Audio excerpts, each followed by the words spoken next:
de sus dioses de ellos, y ese árbol generalmente era un pino, y le ponían guirnaldas y cintas de colores para festejar, pues, fiestas de ellos, fiestas paganas, ¿verdad? Sí. Ya después se tomó esa costumbre y se dijo que se cambió por la cruz, el famoso sincretismo. Sí. Sí. Fíjate que ahorita que me decías de cosas que me acuerde que me hayan contado, pues realmente te voy a platicar, no del Día de la Santa Cruz, sino de los días de Semana Santa que Sí. tienen la misma creencia la gente. Sí, sí. Una experiencia particular. Fíjate que una ocasión, estaba en Zaguayo, y llevé de vacaciones a dos de mis hijos. Les dije, vamos a enseñarles un cerro que conozco para enseñarles ahí algunas pinturas que hay en las paredes, pinturas rupestres. Entonces, fuimos, ya era en la tarde, estaba el sol, pues, calientísimo. Para esto, déjame decirte que ese cerro siempre me ha llamado mucho la atención porque hasta parece artificial. Oh. Bueno. Sí, bueno, adelante. Sí, ese cerro siempre me ha llamado la atención porque parece una formación artificial, más que un cerro natural. Sí, sí, sí. Antiguamente, ese cerro era una isla del lago de Chapala. Oh. Cuando se disecó una parte del lago de Chapala, pues ya quedó fuera del agua y quedó como un cerro. Francisco, Bueno. permíteme un poquito para darle participación a una persona aquí del público, ¿está bien? Claro que sí, aquí esperamos. A ver, adelante, mi amigazo, ¿cómo se llama ese fuego? El fuego ese se le conoce como fuego fatuo. Fuego facto. ¿Y a qué se debe los colores y todo eso? O los colores depende del material, porque hasta la madera enterrada hace un gas. Ajá. Y todo eso en exposición con la atmósfera es cuando se enciende. Qué bueno, mi amigazo. Fuego facto, ¿verdad? Fatuo. Fatuo. Muy bien, mi amigazo, muchas gracias. Bueno, pues ahí está. Adelante, Mabe y Francisco. También les llaman fuegos fatuos, precisamente, o fuego de San Telmo.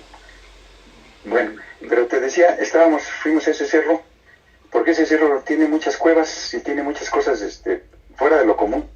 Entonces, estaba todo lleno de vegetación alrededor, pero muchos huizaches, y nomás se veía una vereda, pues una veredita. Entonces yo me fui adelante, iban dos de mis hijos, un sobrino, un hermano, y íbamos caminando yo hasta adelante, por la vereda, entre puras espinas, y en eso veo algo en el suelo que me llamó la atención y me detuve. Y entonces ya fijé la vista que era lo que estaba ahí tirado en el piso, y vi que pues la primera impresión me dio que era un cuero de víbora. Ya, si ustedes han visto los cueros de víbora, son como de un color como blanquecino, y cuando las víboras cambian de piel y se quedan tiradas en el suelo. Sí. Y la vi ahí tirado y les dije, miren lo que hay aquí. Pero en eso seguí con la vista el cuero de víbora a ver de qué tamaño era. Pues resulta que no era un cuero de víbora, era una víbora, pero estaba muy gruesa y era de un color blanco, no blanco intenso, sino un blanco entre blanco y grisáceo. Y ella supuestamente estaba escondida ahí entre las matorrales, entre los huizaches, y una parte de su cuerpo pues estaba sobre la vereda, pero estaba viva, nos estaba observando, estaba escondida viéndonos.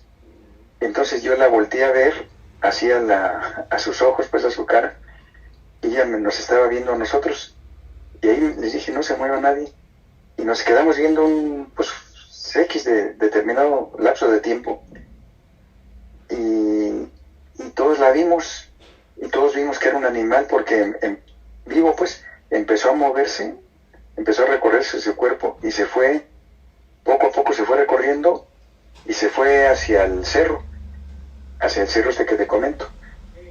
Y inclusive se veía su movimiento por donde se iba moviendo, todas las huizaches se iban moviendo también, todas las espinas se movían, y sí, toda la maleza, y se fue hacia el cerro. Y pero lo que me llamó mucho la atención era el color, que era un blanco así grisáceo, bueno, pues seguimos caminando, ya los llevé a ver algunas de las pinturas rupestres, las cuevas y demás. Algunas de las pocas cuevas que están a nivel del suelo, porque hay otros que están en lo alto. Sí, sí. Y y me quedé pensando en ese animal tan raro. Para esto, cuando llegamos a donde estaba ese animal, llevaba yo una cámara fotográfica. Fue la última cámara que tuve de las antiguas, de las de rollo. Sí, porque eso ya hace algunos años. Entonces, cuando estaba el animal ahí quieto, saqué la cámara y así con un movimiento pues lento, la preparé, le tomé una foto al animal y ya después fue cuando él se alejó. Bueno, pues regresamos a la ciudad, a Zaguayo, y al llegar pues me fui a la farmacia de Guadalajara porque ya se había terminado el rollo de fotos y lo mandé a revelar. Y más tarde, cuando fui a recogerlo, pues, ¿qué crees? Ahí estaba Sí, adelante, sí. Francisco. Esperamos No. Adelante. Bueno, al revelar la foto, sale la foto, sale el camino de tierra, la vereda, sale la vegetación, pero el animal no sale. O sea, en la fotografía jamás salió el animal y todos lo vimos, todos los que íbamos ahí. Realmente éramos como 6 personas, más otros 2 que andaban por ahí también se acercaron. Fueron 6 o 7 personas las que lo vimos y lo vimos caminar y lo vimos cómo se iba moviendo la vegetación, pero en la foto no salió y eso me dejó muy intrigado, pues muy impresionado, pensando qué fue, si ese animal no existió o qué. Y ya después llegué, cuando me acordé qué día era, pues era un Jueves Santo, porque esto fue en Semana Santa. Sí. Y dije, oye, ¿no habrá sido, la gente como de antes le decía, un encanto? ¿No habrá sido realmente o lo que llamaban un familiar, o un encanto, o una víbora un cuero de víbora que esté lleno de monedas, o que el color del animal representara que era plata, por el color, te digo, blanco, sí, como sucio, como gris. Como grisáceo. Esa fue una experiencia, pues, personal que me pasó. Oh, sí, Francisco. Sí. Sí. Y sobre que alguna experiencia o algún comentario sobre algún tesoro escondido que sí se haya encontrado o que tú hayas oído en tu andar por tantos lugares. Pues que se haya encontrado en 3 de mayo. Bueno, mira, te quería comentar, por ejemplo, ahorita que me estás diciendo eso, de los famosos encantos. Los encantos yo pienso que sí existen. La gente, si lo ve con una visión muy racional y muy del siglo XXI, pues les da risa. Los jóvenes de hoy pues les da risa, dicen que son creencias, que son mitos, tal. Pero en realidad eran conocimientos muy antiguos que todavía la gente del siglo XIX y principios del siglo XX sí los aplicaban, ¿eh? Sí. Y por ejemplo, gente que tenía mando de otros a su mando, por ejemplo, los militares o sobre todo los jefes de gavillas de bandidos, enterraban lo que habían robado en algún lado y después ahí mataban a 1 o 2 personas para que fueran los guardianes. Y efectivamente ese guardián, pues cuando alguien se acerca o intenta buscar lo que hay allí, o pasa fortuitamente por el lugar, va a haber un soldado que sale ahí o un campesino que lo ahuyenta, un charro, o va a escuchar tropeles de caballos o balazos y demás, y eso hace que la gente se asuste y se van. Sí, fíjate. Es el famoso encanto. Hay algo que me contaron en persona también, una persona, un viejito hace mucho tiempo. Fíjate que estábamos platicando de eso y me dice este señor, mira, yo cuando era niño, andaba pues en el campo y me subí a un árbol X, pues a un níspero, creo. Yo estaba muy chico y me era muy fácil subirme a los árboles para bajar la fruta. Sí. Estaba yo allí arriba del árbol y vi que venía una señora con un cantarito en las manos. Y en eso vi que empezó a quitar tierra, metió el cantarito, y luego sacó, traía guardado ahí entre su ropa un lazo chiquito, y encima el cántaro estaba lleno de monedas, se veía, dice, los veía yo desde arriba del árbol. Entonces guardé el cántaro, y encima guardó la señora el cántaro en la tierra, y encima le puso ese lazo, lo enrolló y se lo puso encima, y se puso a hacer una especie de oración cuando lo estaba enrollando el lazo. Y de lo que dice, lo que me acordaba era que decía: lazo para mí serás, en víbora para otro te convertirás. Y luego rezaba otras cosas y volví a repetir lo mismo: de lazo para mí serás y en víbora para otros te convertirás. Y después de un rato, la señora se fue. Dice, yo estaba arriba del árbol y me esperé. Y ya cuando se había ido, pues yo dije, pues voy a agarrar esas monedas. Sí. Y efectivamente, dice, empecé a quitar, con un palo empecé a quitar la tierra que había echado la señora. Y sí, vi que estaba una víbora que me aventaba mordidas, pero yo cuando me acordé que no era una víbora, porque yo vi que era un lazo, pues simplemente no le hice caso y le pegué con el mismo palo que estaba yo escarbando. Y al pegarle, pues se volvió a convertir en lazo, y ya lo quité y me llevé el cantarito a mi casa. O sea, eso me lo contó una persona, en lo personal. Sí, sí, sí. Entonces, era una de las cosas como hacían los encantos para proteger esos entierros. Sí, fíjate que en Cabrio, en el cerrito de Sansán, todos la gente de Cabrio dice que ven un charrito. Un charrito. Un charrito. Entonces, que el charro, y que ven todos el charro. Todos los de Cabrio me han contado a mí, mucha gente de Cabrio, no todos, pero muchos señores grandes que han visto un charrito, un charro, y posiblemente sea uno de sus guardianes pues de algún tesoro. Pues lo más seguro, o es el mismo, o tal vez sea el mismo que lo enterró y no se ha ido a descansar pues a donde se deben de ir, porque está pegado a a eso que guardó. Se quedó muy apegado a las cosas materiales y lo está cuidando todavía. ¿No se puede ir? No se puede ir. Fíjate que hay un personaje muy famoso allá en la región, todo lo que es la Ciénega de Chapala, pero también en Jalisco, en Nayarit, en varios estados. No sé si has escuchado de Martín Toscano. De Martín, sí, sí, sí. Bueno, pues Martín Toscano dejó muchos entierros de dinero, pero a todos los dejaba con encantos. Y yo conocí a una persona por aquel rumbo que en su casa tenían decía ella, que era un libro. Fíjate, esta era una señora, dice que cuando era niña, los hermanos iban a trabajar y las hermanas se quedaban en la casa. Sí. Pero que que su papá decía que las mujeres no deberían de leer, o sea, aunque sabían leer y escribir, pero que no deberían de leer libros porque luego se podían agarrar malas ideas, según ese papá, ¿no? Entonces dice que en su casa no había ningún libro. Sí, sí, sí. Más que había un libro, dice ella, que se acordaba que lo leyó varias veces porque era el único que había, que estaba escrito en una especie de pergamino y con una letra muy elegante. Sí, sí, sí.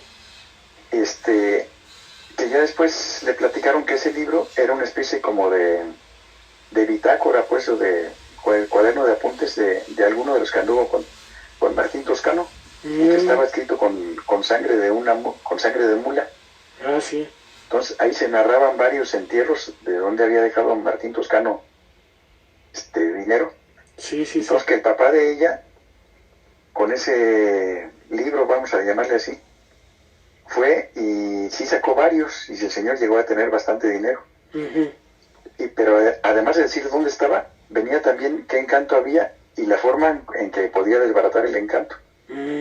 Decía, por ejemplo, en tal cerro hay que buscar una barranca y luego una cueva, tal. Que llegó y dio con el lugar. Dice, antes de entrar, dice, tienes que llevar una vara de membrillo, por decir, una vara de X. Dice, porque te va a salir una víbora.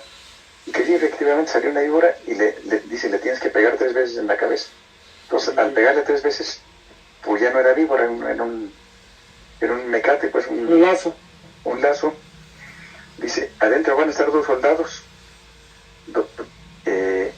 No tengas miedo, no te van a hacer nada. También les tienes que dar 3 golpes con la vara. y vas a ver lo que son en realidad. Son los guardianes. Y entraba y estaba un soldado a cada lado de la cueva con un rifle en las manos, ¿no? Sí.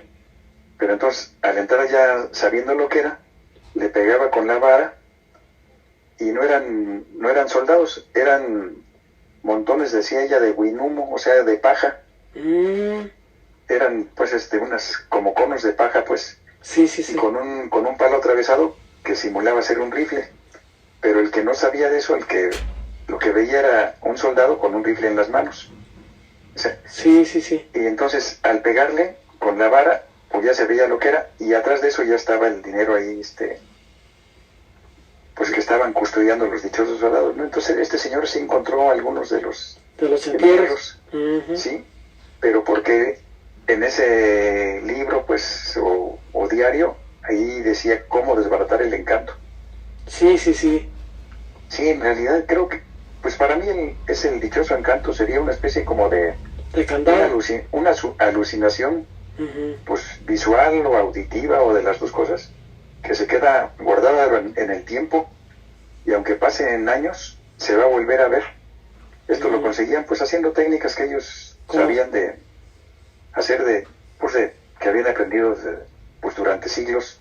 Sí. Y que ahora todo ese conocimiento pues, se ha perdido. El ancestral. Porque la gente ya no cree nada, sí. No, sí. Sí. No sé ¿qué opinas tú a esto? Pero yo sí lo creo, pues porque estas cosas que me han platicado, gente que las vio en realidad. Sí. Sí, fíjate que sí, Francisco, aquí hay varias experiencias, ¿no? Que yo he sabido y que no le había comentado pues a las personas, pero muchas de las personas que tienen terrenos o viven allá cerca del antiguo reino de Sansán, sí. Y pues conociendo que los hombres prehispánicos no quisieron entregar a los españoles los tesoros en Sansán, Sí. y ya cuando vino Nuño Beltrán de Guzmán a recuperar esos tesoros que no había querido mandar el Jaquipango a don Francisco, el Tanganzón, hasta México, es lo que se decía, no se los quiso mandar, entonces vinieron por ellos, por los tesoros, y cuando llegaron aquí pues ya no había habitantes en Sansán, todos huyeron. No se sabe dónde dejarían, porque tenían hombres de carga, ¿cómo se les llamaba? No me acuerdo cómo se les llamaba. Decían, bueno, entre los aztecas les llamaban tamenes. Tamenes, no sé sí. cómo les dirían los puérpechas, sí. Sí, entonces esos hombres de carga pues no tenían la fortaleza como para llevar tan lejos así los tesoros que había en Sansán, y que se habían llevado ya los tesoros de Chilchota, pues de todos lados se habían llevado los tesoros y faltaban los de Sansán y de otro pueblo antiguo. Entonces, como no se los mandaron, pues los escondieron o se los llevaron y desaparecieron los habitantes.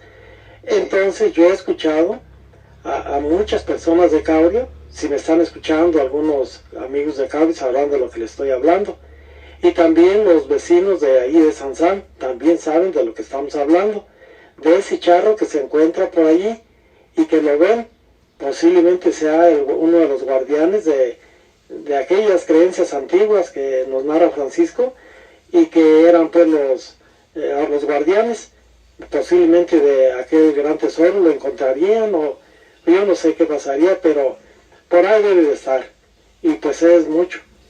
Entonces también lo que hemos oído es de la cueva del Güero, que también hay sus encantos, y si te entras no vas a ver nada, pero hay que saber encontrar los guardianes y las claves, todo lo que hay para poder entrar y recuperar. Eso es lo que se decía, Francisco. ¿La cueva de qué me dijiste, perdón? La cueva del Güero, así le llamaban. Del Güero. Del Güero. Fíjate que eso también de las cuevas encantadas es algo que se cuenta en muchos lugares, en varios estados, y hay historias muy parecidas. En este mismo cerro que te platico, donde... Bueno, como que se cortó la llamada. Esperamos. No, adelante, Francisco. En este mismo cerro que te digo, donde salió aquella víbora blanca que te conté, ahí también hay una cueva encantada.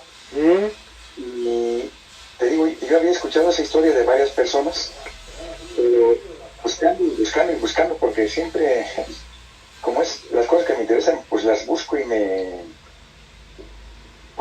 meto en la investigación y di con un descendiente directo del que entró a esa cueva. Resulta que, déjame platicarte la historia. Sí. Había estos lugares que te digo eran islotes del antiguo lago de Chapala. Sí.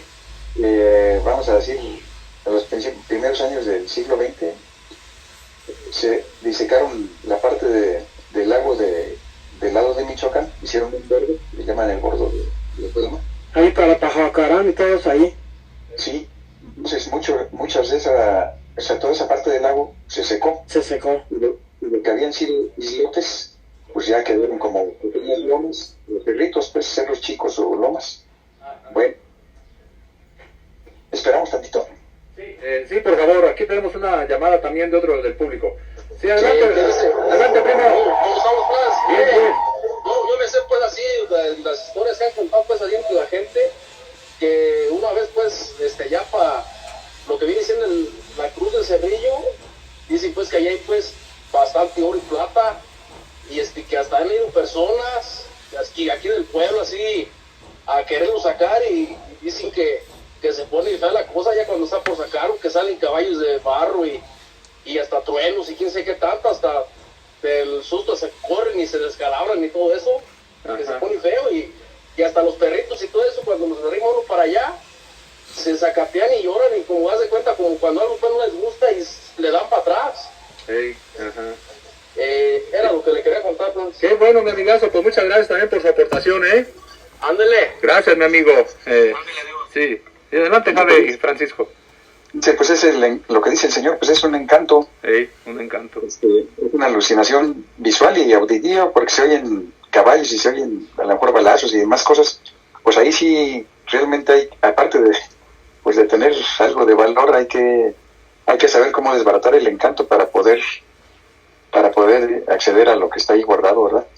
Pero lo que te estaba platicando, en estos cerros, en este cerro que quedó descubierto, que antiguamente fue isla, resulta que había un niño y se empezó a poblar todo eso que estaba antes era lago, pues se empezó a poblar y se formaron pues, algunos pequeños rancherías o pueblitos, y de una de ellas había un niño que mandaban a cuidar vacas.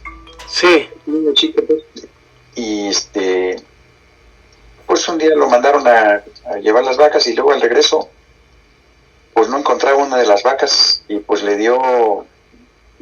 se preocupó mucho, entonces, porque pues lo iban a regañar. Entonces sí. Se fue hacia este cerro, la antigua isla, pero este cerro, y vio pisadas de animales ahí entre lodo, porque era tiempo de lluvias. Llega a la pared del cerro, porque el cerro está formado de puras piedras, puras rocas muy grandes. Es un lugar muy, muy particular. Bueno, pues llegó a una parte del cerro y vio una puerta, pero él ya había pasado muchas veces por allí y no había ninguna puerta, pero él en ese momento la vio y no reflexionó en esto. Entonces dice que se metió a la puerta, y adentro había un cuarto, y en ese cuarto estaba una mesa de madera, así de palo, pues una mesa tosca, con sillas, y en la mesa había varias cartas de baraja y monedas sobre la mesa, como que estaban gentes ahí jugando y se acababan de retirar o estaban en otro lado. Y entonces vio que de ese cuarto había otra puerta, y para adentro se veía como iluminado, que se iluminaba, y se asomó un poco y vio que había muchos costales de yute, y que de esos costales salía la luminosidad, pues salía la luz, el brillo que iluminaba el cuarto, ¿no? Sí. Pero que le dio miedo, pensó que ahí iban a estar las personas que vivían en esa casa o en esa cueva, y ya no quiso asomarse más. Pero por curiosidad agarró una de las barajas que estaban sobre la mesa y agarró 2 o 3 monedas de las que estaban ahí con las que estaban jugando, y se salió corriendo. Entonces llegó a su casa, pero te digo, ya estaba a punto de anochecer. Llegó a su casa y les platicó a su familia lo que había visto. Entonces todos pues se sorprendieron, y ya iban corriendo a buscar la dichosa puerta. Cuando llegaron no había ninguna puerta, pues era el cerro, era la piedra y todo. Entonces le pusieron pues una buena regañada, le dijeron, muchacho tal cual, mentiroso, tal. Sí. Miren, ahí están las pisadas en el lodo, y que vieron, y que sí, había pisadas de caballos, o sea, huellas de casquillos de caballo entre el lodo, en dirección hacia la piedra, como si en realidad hubiera una puerta en ese lugar. Entonces, la vaca no la encontraron, pero sí encontraron las huellas de los caballos, como si hubieran entrado al cerro, pero ya no había puerta, era una roca. Una bueno, piedra. Este niño se quedó con esa experiencia, y que después, esto te lo digo, me platicó un pariente de él, un descendiente de él, Sí. que ya cuando era joven, pues siguió viviendo en ese rancho. Entonces se hizo de una novia en un lugar, pues en otro pueblo, pues más lejos. Entonces Sí. todas las tardes se iba a ver a la novia, y ya regresaba ya de noche, y que ya una vez que era de noche, pues iba caminando, y al ir pasando cerca del cerro, se le emparejó un caballo con un jinete, pero ya estaba oscuro, no se veía pues la cara del jinete, ¿no? Del sujeto, Dice, sí. buenas noches, amigo, ¿a dónde va? Dice, pues voy para mi casa. Dice, sí, ya sé que va para su casa. Y por cierto, dice, cuando usted, hace muchos años yo le di a usted, yo le quise regalar algo de mucho valor que está allá dentro del cerro, y usted no lo sacó. Dijo, y entonces que el niño ya el niño ya crecido, pues ya el joven Sí. pues le dio miedo cuando le dijo aquello, porque se acordó de la cueva famosa, ¿no? Sí. Y dice, no me ande molestando, yo no quiero nada, yo se los doy a usted, hombre, yo se lo regalé, así que ¿por qué no va y recoge lo que está ahí? Es para usted. Y pues este señor lo que hizo fue, se asustó mucho y le corrió, y ya no quiso hacer caso del jinete. Ahí en la región se comenta que ese jinete es el famoso Martín Toscano, pues que es Toscano, sí. fue un bandolero que robó en muchas haciendas, y sobre todo en el Camino Real de Colima, y todo lo que robaba la mayor parte la enterraba y la dejó en toda esa región, allá en la Sierra del Tigre, que está pues entre Jalisco y Michoacán, donde Sí. está Mazamitla y San José de Gracia, todo eso. Sí, para aquel rumbo. También anduvo por Nayarit, estuvo en varios estados del país, anduvo recorriendo su gavilla. Sí, más o menos algo parecido, pero como al de Puré, pero a Teodoro Caballero. De Teodoro Caballero, sí, algo parecido. A Teodoro era de Puré, pero pues sí, también tenía su cueva y todo eso. Sí, Toscano, pues como que era un grupo muy, muy bien organizado. Ya hay una investigación muy fuerte sobre él. Era un grupo muy bien organizado, y no era nomás su gavilla, eran varias gavillas que cada una tenía su propia región, pero las mandaban desde, pues parece que tenían pues intelectual que era quien los controlaba desde Sí. México y desde Guadalajara. Mm. En el caso de Teodoro Caballero, pues sí era un bandolero, pero él actuaba por sí solo, pues él no tenía patrones, él lo que agarraba pues era para él mismo. Sí. Sí. Sí, ¿Tú conociste más o menos también algo de la historia de Teodoro, pues? sí, bastante, porque de niño me platicaban mucho la historia del lugar bueno, pienso que uno de los lugares donde asaltaban, Sí. que era un paraje boscoso. Estaba muy cerrado de bosques en aquel tiempo, de pinos. En la bajada que hay bajando de Tenguindín, que es tierra fría, hacia Los Reyes, que es tierra caliente, hay un lugar que se llama Santa Clara, y ahí había un bosque. Sí. Pues ahí se escondía Teodoro Caballero, y cuando la gente que iba pasando menos se le esperaban, de repente llegaba y ya los tenían encima, y pues les robaba lo que llevaban. Y creo que el lugar que escogió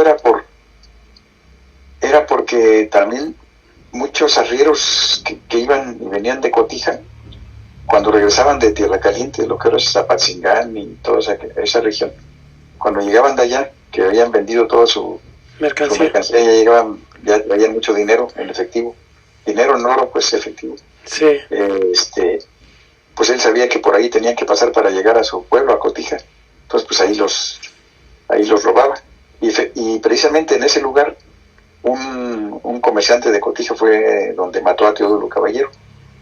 Eso Sí. está documentado en un libro que se llama Cotija, Cuna de Trotamundos.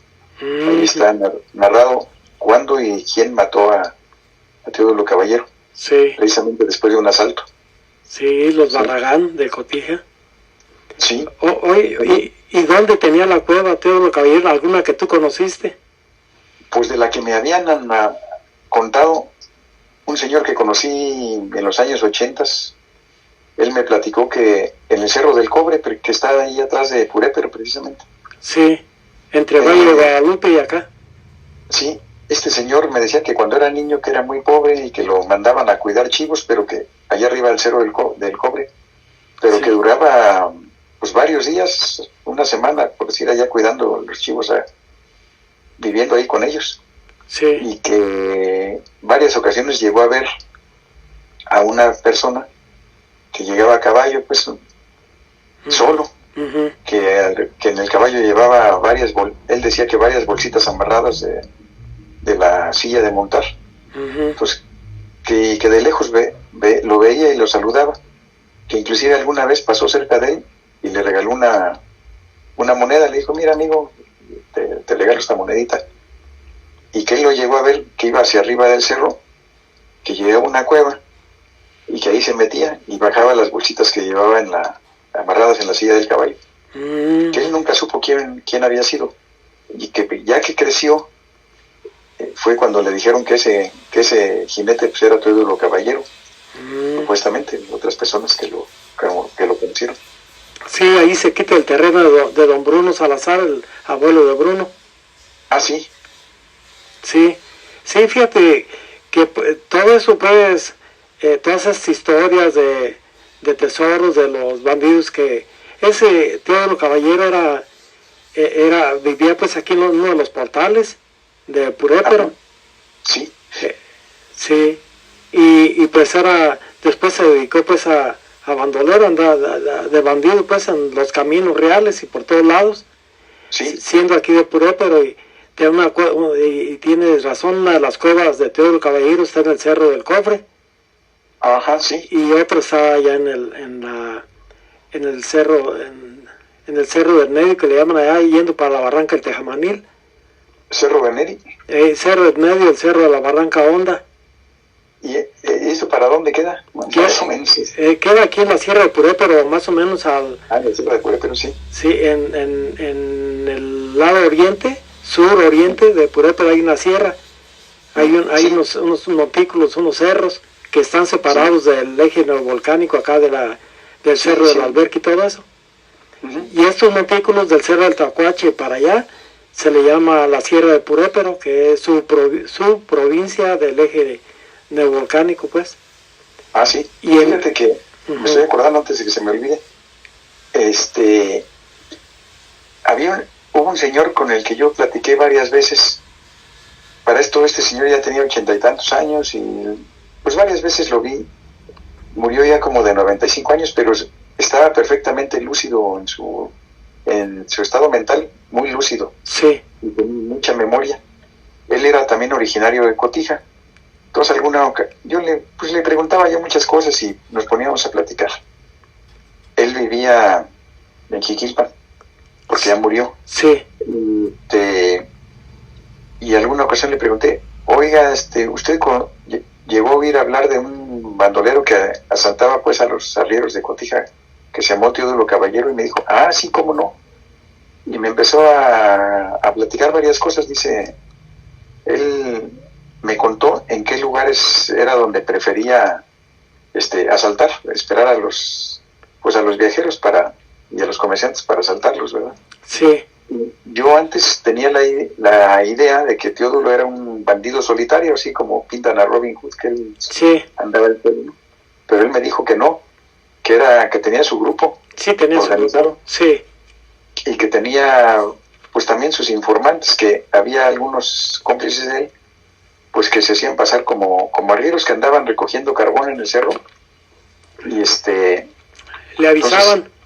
Iban uno de ellos salía del pueblo, de Cotija, hacia el camino, pues, y otro venía de regreso. Entonces entre ellos se comunicaban y decían, va a pasar fulano de tal con tantas mulas, o sea, le pasaban la información de quienes iban a transitar más tarde por el camino. Entonces con eso ya Teodulo y sus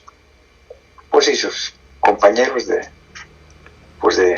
trabajo, vamos a decir, sí. Pues esperaban a los comerciantes y los asaltaban. Entonces sí tenía una banda organizada, no era pues solitario. Sí. Sí, y por cierto, la gente de por allá decían que tenía pacto con el diablo. Eso, sí, también eso decía. Que porque la gente decía que en ese bosque que te digo de Santa Clara, que a veces acababa de robar, entonces alguna de las víctimas pues se iba rápido a dar aviso. Entonces le avisaba pues a los soldados que allí andaba Teodulo Caballero. Entonces se iban pues galopando a buscarlo y que lo llegaban a ver de lejos. Entonces que dicen, ahora sí lo vamos a pescar. Uh-huh. Pero la gente de entonces pensaba que Teodulo tenía pacto con el diablo, que porque de repente se desaparecía. Se desaparecía, sí. Se desaparecía. Entonces la gente decía que porque se hacía chiquito como hormiga, con todo y caballo. Entonces los que lo correteaban pues no lo veían porque ya estaba del tamaño de una hormiga. Entonces ya que se iban, entonces otra vez se volvía a recuperar su tamaño normal. Pues eso sí es de risa, ¿verdad? Pero sí. Más bien yo creo que tenía muchos escondites sí, tenía cuevas y escondites muy bien pues localizados, y se escondía y rápido se camuflaba pues con el terreno. Sí. Y ya cuando calculaba que ya no estaban los perseguidores, pues ya volvía a salir, ¿verdad? Sí. No que fuera pues hormiga como se decía. Sí. Sobre volvemos a la Santa Cruz. Sí. Francisco, la radiestesia. Ajá. La radiestesia podría servir para lo de los tesoros, según tu punto de vista, pues, así, de la cultura popular y todo esto, ¿no? Pues es que mira, anteriormente, antes de la Segunda Guerra Mundial, que fue cuando se inventaron los detectores de metales. Sí. Pues no había otra forma de encontrar un entierro más que o lo encontraban por casualidad o lo encontraban con radiestesia. No había otra forma. La radiestesia pues es la gente que esté escuchando, es el método para encontrar agua o dinero enterrado o lo que uno quiera, ¿verdad? Pero por medio de un péndulo o de unas varillas o de una horqueta de madera, sí, o un bastón, y eso es antiquísimo. Lo practicaban desde se calcula que 2000 años en China ya se practicaba la radiestesia. También los hebreos lo practicaban. Se dice que Moisés era un gran radiestesista, era experto en encontrar agua con un bastón que traía siempre en la mano. Un bastón, ¿Sí? Y ya después los griegos también lo usaban para encontrar cosas, en la civilización griega, los romanos también. Ya en 1600, 1700, en Alemania, en Europa pues en general, era como encontraban las minas de minerales obviamente, ¿no? Pues de plata o de oro, era precisamente con radiestesia. Sabían dónde había mineral y ya con eso empezaban a escarbar una mina en el terreno y encontraban las minas. Pero para lo que más se le usó siempre fue para encontrar agua, pero también pues para encontrar metales enterrados, escondidos. Yo pienso que sí funciona. Lo que pasa es que es una capacidad que tienen algunas personas para encontrar lo que está enterrado. Y de repente lo que funciona no es tanto la varilla o el péndulo o el bastón. Lo que funciona es la mente de esa persona que ya nació con un don y pueda encontrar algo que está escondido, porque otros que no tienen ese don, pues pueden agarrar lo que tú quieras o comprarlo. En internet venden varillas para radiestesia y venden un montón de cosas. Sí. Pero no porque tú tomes una cosa de esas vas a encontrar algo que buscas. No todo el mundo lo puede hacer, son pocas personas. Aunque ya hay mucha gente que luego ya ha caído en la charlatanería y hasta se anuncian que ellos encuentran cosas, ¿verdad? Y cobran por adelantado y demás, sin ser cierto. Sí. Pero sí está desacreditada pues por charlatanes que andan por ahí haciendo malas obras. Sí. Pero sí funciona. Te digo, anteriormente no había más que la radiestesia para encontrarlo lo enterrado. Ya después en la Segunda Guerra Mundial desarrollaron esos aparatos porque como dejaron muchas bombas enterradas, las famosas minas, Sí. Pues había acabada la guerra, pues pasaba la gente caminando y explotaban y se morían o se quedaban sin una pierna donde habían pisado la mina.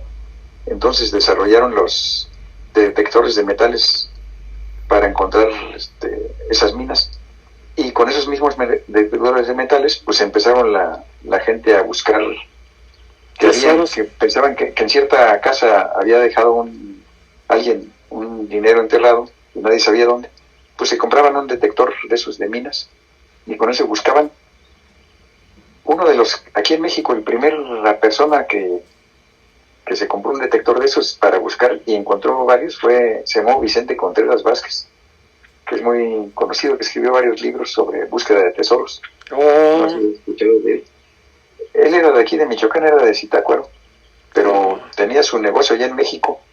Y se anunciaba en los periódicos y daba calendarios y todo. Se hizo de mucho dinero, pero era también muy tenía mucha mercadotecnia, sabía cómo anunciarse y cómo vender. Luego ya compró detectores ahí en Estados Unidos y les cambiaba la carcasa y les ponía el nombre de él como si fuera su marca, pues. Sí. Como si él los fabricara, pero en realidad pues, él los compraba y los vendía con otra marca suya, ¿no? Sí. Y le fue muy bien. Encontró varios entierros, pero también hizo mucho dinero vendiendo detectores y alquilando también detectores, porque vendía y alquilaba. Y le fue muy bien a este señor. Sí. Me tocó conocerlo alguna vez personalmente, sí, a Vicente Contreras. Él ya murió. Sí, Francisco, pues muy interesante el tema del día de hoy. ¿Alguna experiencia aquí cerca de Purépero, de alguien que haya comentado sobre algún tesoro escondido, sobre algo que tenga que ver con Purépero que tú recuerdes?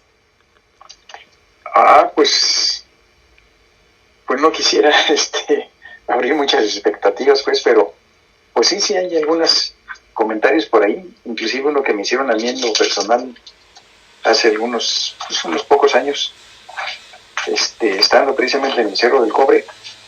Yo nunca había podido subir al cerro porque pues no conocía gente de por ahí, y en alguna ocasión que se dio la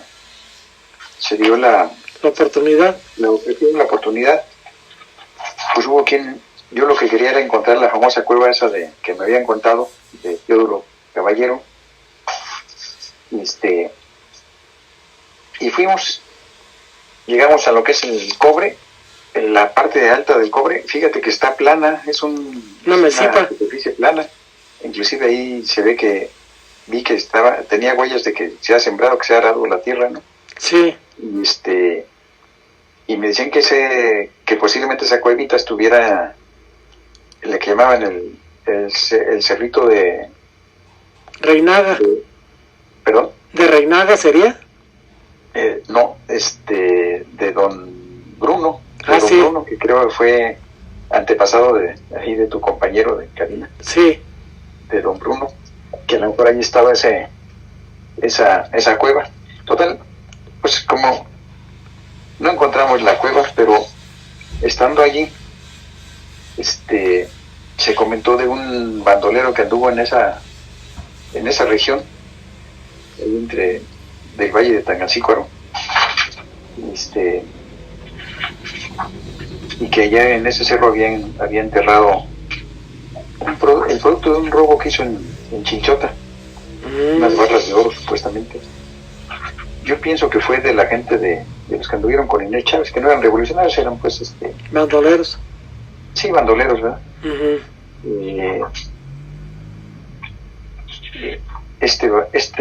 Por aquí tengo el nombre, este revolucionario o pseudo revolucionario se llamó Luis Méndez, que era de La Jabonera, y que le robaba a gentes de la región y luego los llevaba a enterrar en diferentes lugares, y uno de esos lugares fue allá arriba en el Cerro del Cobre, y también en otras partes, por ahí cerca del Pedregal o allá por La Jabonera, pero también les puso encantos.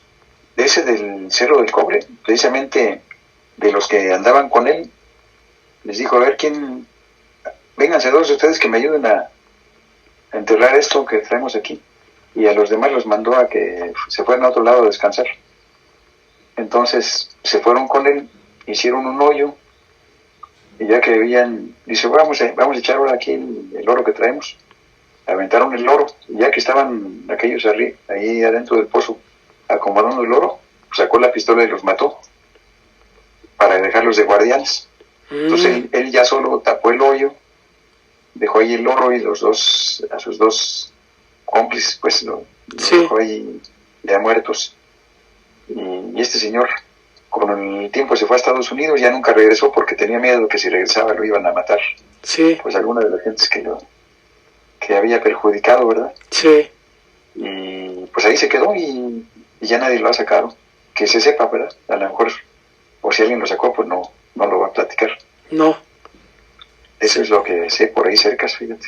Sí, Francisco. Pues, Francisco, fue un placer, como siempre, tenerte en este programa de historia. Nos sumergiste en el túnel del tiempo y en el conocimiento. Gracias. Gracias. Pues a mí también me da mucho gusto poder comunicarles esto, porque es algo muy bonito y hay gente que le interesa, a muchos no, pero también hay muchos que sí nos interesan, ¿no? Pues a eso va dirigido. Muy bien, Francisco. Pues a ver, Bruno, algunas palabras aquí para Francisco. Pues muchas gracias, Francisco, la verdad un gusto volverte a escuchar y que nos brindes ese tiempo para dar esa información tan exacta, tan pues bien corridita, ¿no? Que entendemos todos y que pues estamos bien atentos todo el auditorio. Hay gente que tiene también así algo de conocimiento, conocemos gente que colecciona monedas y que están bien empapados también de ese tema, y pues qué bueno, ¿no? Y sobre todo adecuado pues a la fecha que estamos viviendo, ya sea desde hoy, dure el efecto el día 3, 4 y hasta el 5 de este mes, Francisco. Muchas gracias, de verdad. Gracias a ustedes, y pues estamos en comunicación. Muchas gracias, Francisco, y ahí después nos saludamos y nos vemos en la próxima. Claro que sí. Un placer tenerte aquí. Saludos para toda su familia, gracias. Gracias, adiós.